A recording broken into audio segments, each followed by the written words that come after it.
Vamos ahora con otros temas. Ustedes me dirán, compañeros, vamos a recibir ya a Ricardo Boll, que está con nosotros ya aquí en el programa.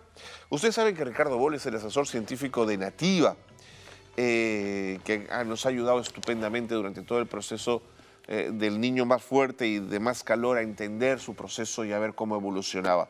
Hoy vamos a hablar con él de las lluvias y los desastres en Brasil, una situación compleja que está enfrentando el Brasil, y creo que Ricardo Boll es la persona idónea para poder conversar con él en torno a estos temas. Ricardo, ¿cómo te va? Qué gusto verte, bienvenido. Muy buenos días, gracias Carlos. por estar Muchas con gracias. nosotros. Así es. Creo que primero tenemos que recordar que el niño no se ha acabado, Ajá. por más que los limeños empecemos a sentir frío Okay. y ya a quejarnos, porque es increíble. Una de las cosas que siempre me impresiona es lo frágiles que somos frente a las temperaturas ambientales, ¿no? Arriba de 20 ya sentimos calor, entonces con 22, 24, que debo decir que además son temperaturas veraniegas en Lima. Así es. Y que estamos todavía sintiendo durante estos días, sentimos calor y ya nos quejamos, ya hay un nivel de desconfort, ¿no? Y por otro lado, debajo de 20, cuando ya las temperaturas, como ha estado sucediendo en estas noches, llegan a 16, 17 grados, ya buscamos nuestra frazada tigre, ¿no? Ya nos quejamos que hace mucho frío, ¿no? Así que bueno, todavía seguramente vamos a continuar con este brillo solar durante estos días, vamos a tener nieblas en las mañanas, que además corresponde con una alta evaporación, debo decir, ¿no? Entonces, esta niebla no es la niebla tan invernal a la que estamos acostumbrados. Si estos días amanece un poco con niebla, que hoy día creo que no, está siempre pegada al mar, Sí. son estas nieblas más bien que a mí me recuerdan un poco más a las nieblas de las mañanas veraniegas, ¿no? Que luego se dispersan. Veamos entonces un poco lo que nos cuentan las imágenes del Cenami. Recordemos que siempre vamos a revisar lo que pasa hace 2 semanas, hace una semana y hace un par de días. Y lo que tenemos aquí es la primera imagen del 23 de abril, hace 15 días, que además fue la última que vimos, porque el miércoles pasado fue 1 de mayo. Y podemos ver todavía en el norte del Perú esta manchita roja que nos había un poco llamado la atención. Y en cambio, toda esta bolsa azul, como podemos ver, se concentra en lo que se llama el Niño 1 y el Niño 2, que es la costa peruana. Y tenemos un celestito muy pegado a la derecha todavía en lo que se conoce como el Niño 3. Veamos qué pasó para la semana siguiente. Y de pronto ese azul se desplaza al centro del Pacífico, que debo decir que es una situación más o menos normal, ¿no? Ese es el resultado de una corriente fría que nosotros llamamos corriente peruana o corriente de Humboldt y que corre paralela al Ecuador. Entonces, enfría un poco el centro del Pacífico.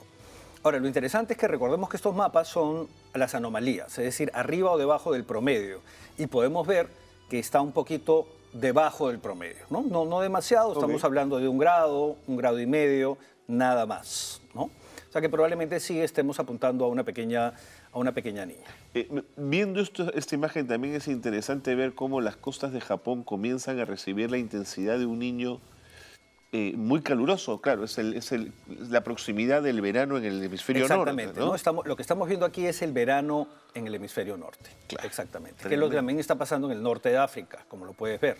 Fíjate qué interesante, el Atlántico sí sigue caliente, por eso es que yo digo que el niño todavía no ha terminado, y además no lo digo yo, lo dicen los centros de investigación más importantes. Sí, claro. Fíjate que el sur de África también tiene esta mancha roja, ¿no?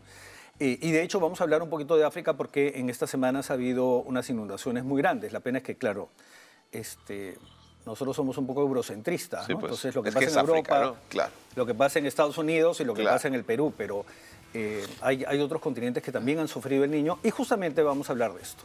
Entonces, ya las temperaturas para el 6 básicamente se consolidan, podemos ver básicamente lo mismo. Si aparece una manchita roja, si vemos la siguiente, por favor, la del 6 de mayo, hay una manchita roja, no tan cerca al Perú como puedes ver, y el Atlántico sigue caliente, ¿no? Entonces esto es lo que está trayendo también problemas en el lado este de América, es decir, Brasil, pero también en África. Y recordemos que el Niño cuando se habla de un niño global, hay una serie de efectos de los que en algún momento hemos hablado, además, en este programa, que son aproximaciones, son promedios. Veamos el siguiente gráfico, por favor, el siguiente mapa, y podemos ver que todo lo que está en este verde medio amarillento son zonas que más bien sufren sequías producto del Niño, ¿no? Okay. Entonces tenemos justamente el desierto del Sahara, tenemos la zona sur de África, tenemos todo el sureste asiático e incluso Australia.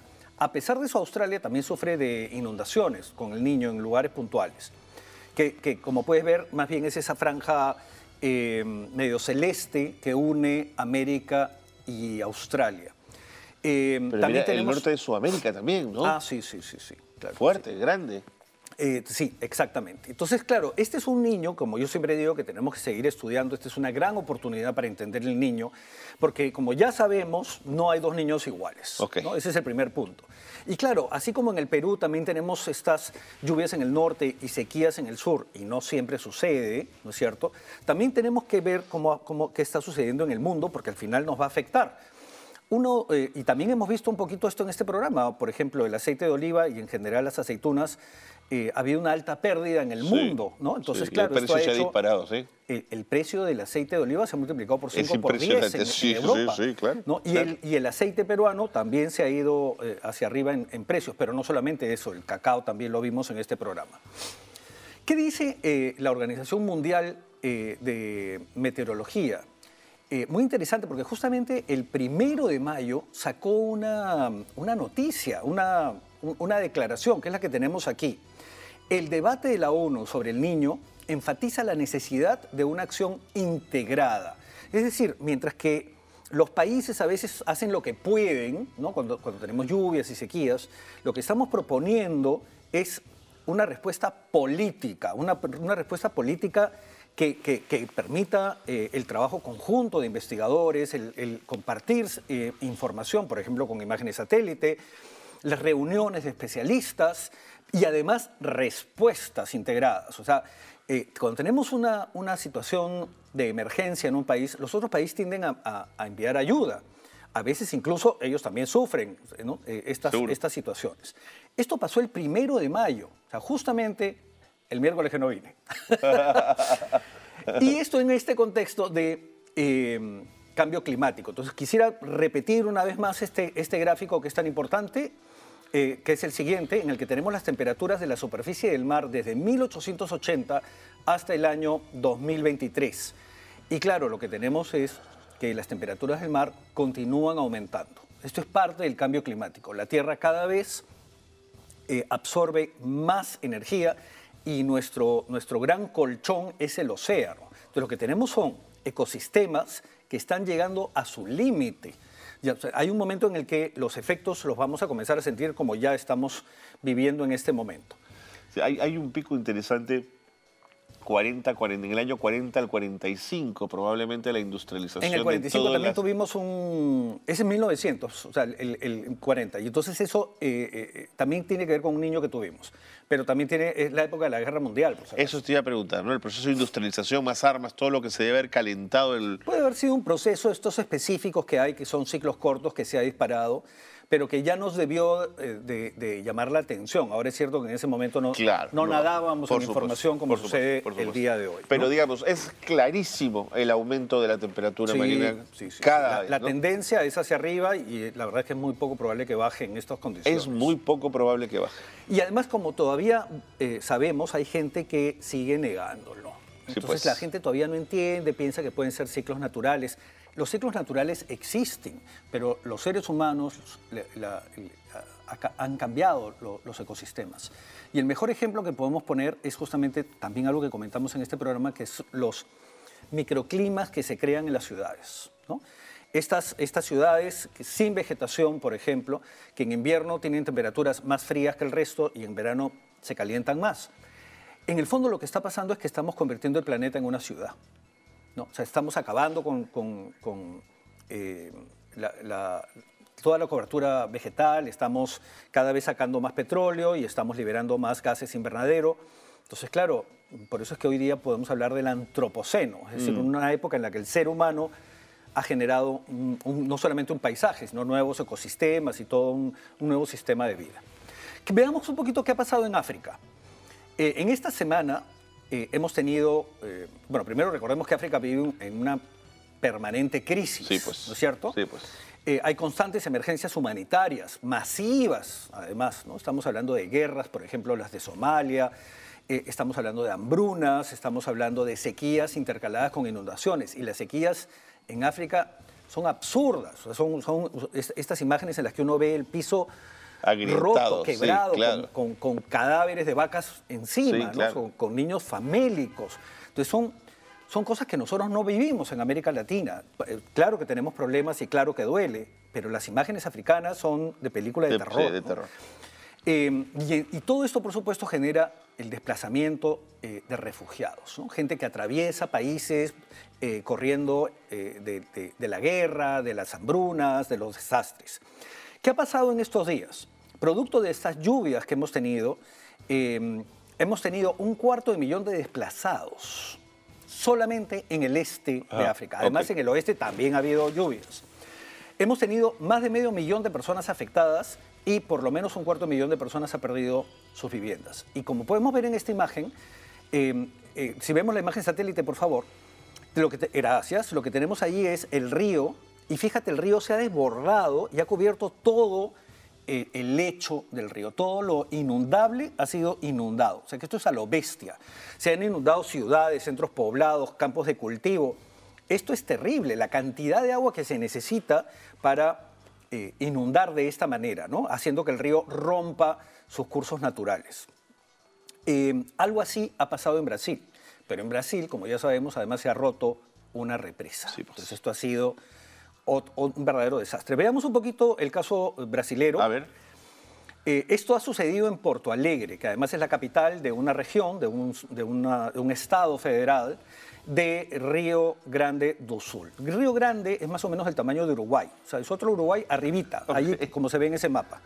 Es una zona pequeña, digamos, para un país tan grande, ¿no?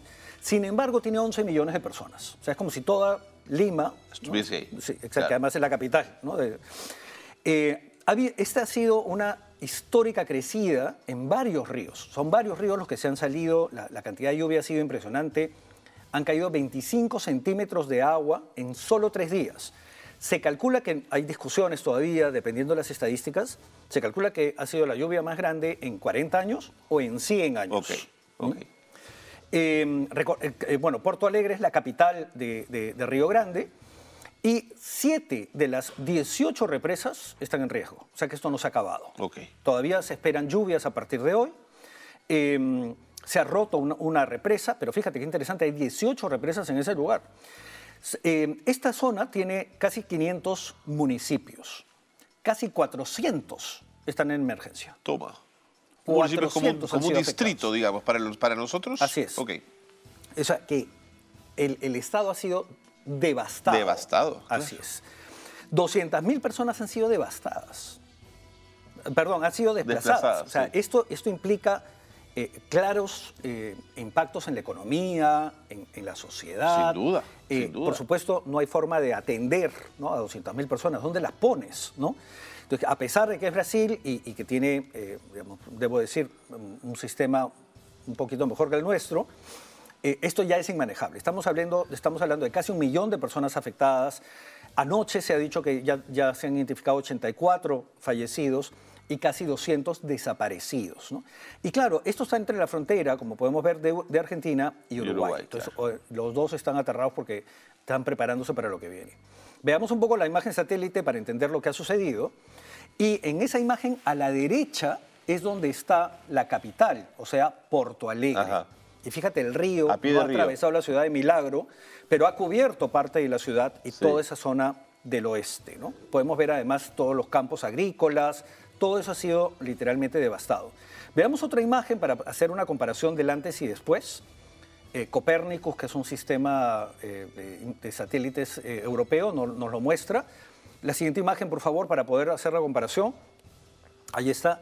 Y podemos ver la situación normal arriba, o sea, la ciudad pegada al río, que también es una zona vulnerable por su ubicación, pero fíjate el río cómo se ha comido la ciudad y ha inundado todo esto. Algunas imágenes que en la prensa son realmente impresionantes.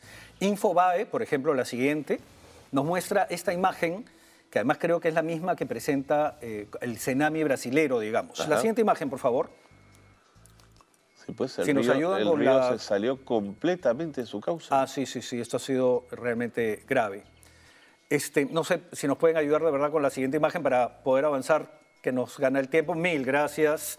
Y podemos ver ahí la ciudad completamente cubierta, ¿no? Entonces, lo que tenemos en esta imagen es súper interesante porque tenemos gente atrapada en sus casas, Claro. pero además en edificios. O sea, no pueden salir a comprar, no hay supermercados, no hay transporte. En estas condiciones, ¿cómo llegar? Veamos justamente la siguiente imagen y The Guardian nos va a mostrar lo que ha pasado con las carreteras. O sea, que ni siquiera puede llegar ayuda, ¿no? Entonces, claro, tenemos gente atrapada y lo que tenemos es gente en balsas, como la siguiente imagen justamente, que también es del diario The Guardian, que es un diario de los más importantes ingleses. Tremendo. Y podemos ver a la gente en los balcones, en los puentes, ¿no? En las zonas no tan inundadas. Esta imagen además es interesante porque nos muestra gente que está en zona seca. Sí. O sea, los pequeños desniveles son los que crean este desastre.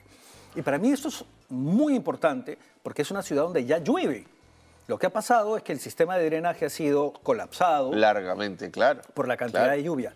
Ahora, ¿podría llover así en el Perú? Claro, eso es lo que pasa en Piura.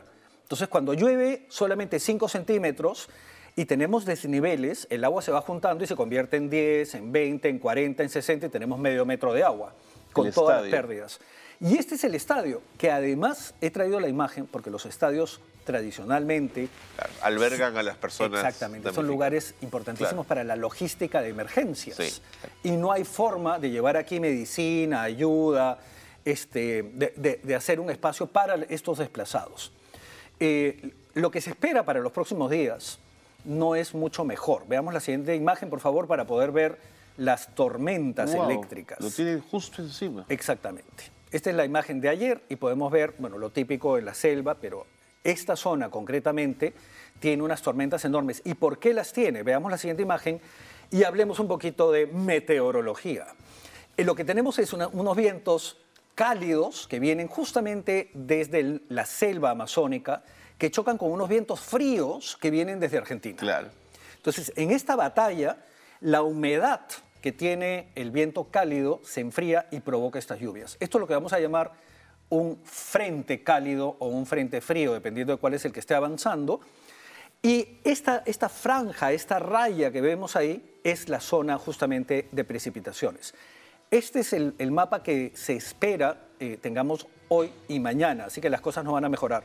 Para que entiendan mejor un poquito lo que es un frente, les traigo un gráfico de clases de meteorología, en el que vemos justamente estas dos masas de agua chocando. Si me ayudan con el siguiente gráfico, por favor. Ahí está. Ahí está. Entonces, claro, arriba tenemos el aire caliente, abajo tenemos el aire frío, chocan y esta zona de contacto es justamente la más peligrosa. Por eso vemos esas nubes tan grandes, que son estas nubes nimbo, que es la típica nube de tormenta, que es la que desata esta caída de agua impresionante, ¿no? La última imagen que les traigo son justamente la imagen de las tormentas que se esperan y aprendamos, ¿no? Yo creo que para algo deberíamos aprovechar estas oportunidades. Qué importante es prevenir, porque esto es inmanejable. Brasil lo va a pagar económicamente, socialmente, no solamente por los fallecidos. O sea, 1/4 millón de personas tienen que empezar de cero. De cero. ¿No? De cero. En lugares que no conoce, que no entiende, el Estado no se da abasto, hay un costo político, hay un costo social, hay un costo económico y por supuesto hay un costo ambiental. Qué bárbaro, Ricardo. Hemos podido condensar un montón de información, pero toda ella muy interesante. Muchas gracias, estaremos pendientes. Gracias a ustedes, invirtamos en prevención. Se calcula que cada dólar que se invierte en prevención permite ahorrar entre 6 y 10 dólares. Y eso sin contar las vidas y el dolor. Sin duda, sin duda. Muchas gracias, buen día. Buen día. Ricardo Boll ha estado con nosotros en el programa El Asesor Científico de Nativa.